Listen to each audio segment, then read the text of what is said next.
Ini adalah berkaitan dengan sebuah koperasi yang kita katakan dia pernah mendapat anugerah koperasi yang terbaik di negeri Pahang. Koperasi ini ada beberapa jenis modus operandi. Satu, menjual modal saham. Yang kedua, menawarkan skim simpanan khas.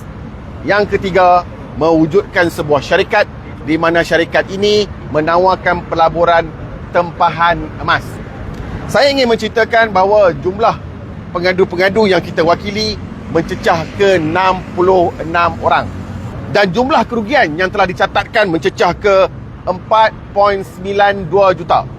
Pada peringkat awalnya, apabila kita membuat laporan polis di IPD Kuantan, kes kita telah dirujuk lain agensi dan juga kena NFA. Kita juga telah pergi ke SKM, menghantar lagi surat aduan kita dan aduan kita telah diserah dan pihak SKM juga telah mengatakan bahawa mereka dalam proses siasatan. Pengadu-pengadu masih lagi tidak berpuas hati dan merasakan bahawa terdapat unsur-unsur jenayah yang perlu disiasat di bawah undang-undang, di bawah kanun kesiasaan. Maka kita menyediakan satu surat untuk mohon pertimbangan yang dihormati CP Datuk Rusdi Muhammad Isa, Pengarah Jabatan Siasatan Jenayah Komersial PDRM. Kami hadir hari ini membawa surat-surat dan ulasan-ulasan untuk merayu pertimbangan untuk tidak merujuk kes ini kepada lain agensi seperti SKM dan lain lagi. Mengapa kami cakap begitu? Kerana kami mempunyai keyakinan bahawa elemen-elemen berkaitan dengan jenayah, khususnya Seksyen 420 jenayah tipu, Seksyen 403 penyelewengan dana dan Seksyen 405 ataupun 409 pencak amanah. Saya telah melabur sebanyak 200,000 untuk kes ni. Pada awalnya saya dah minta bawa keluar pada bulan 10 tahun 2022. Dah minta bawa keluar tapi duit tu ditangguh, tak boleh bawa keluar.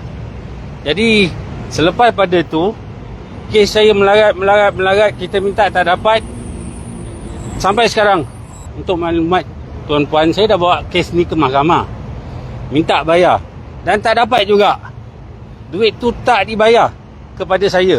Saya tak tahu nak merayu kat siapa lagi. Macam mana cik boleh kenal koperasi? Saya terpengaruh dengan iklan-iklan dari TV dan terpengaruh dengan koperasi terbaik Pahang. Saya ingat bukan betul. Rupanya kena tipu. Bila kami minta untuk nak pergi haji itu pun tak dapat, tak boleh dikembalikan. Lepas tu bab itulah yang amat menyedihkan. Sebab kita nak pergi haji pun orang tak nak pulang. Duit kita tu yang kita minta, bukan duit dia. Jadi kami memang berharap sangatlah untuk dia didakwa. Memang sedih sangat, memang harap sangat dia dakwa. Berapa ya kerugian? Yang banyak puan. Berapa? Anggaran? Anggaran dalam 300,000. Sekarang ni kalau nak saya bekerja lagi memang tak dapat. Nak dapat 30,000 pun susah. Saya memohon dasar baik PDRM untuk menimbang supaya buat siasatan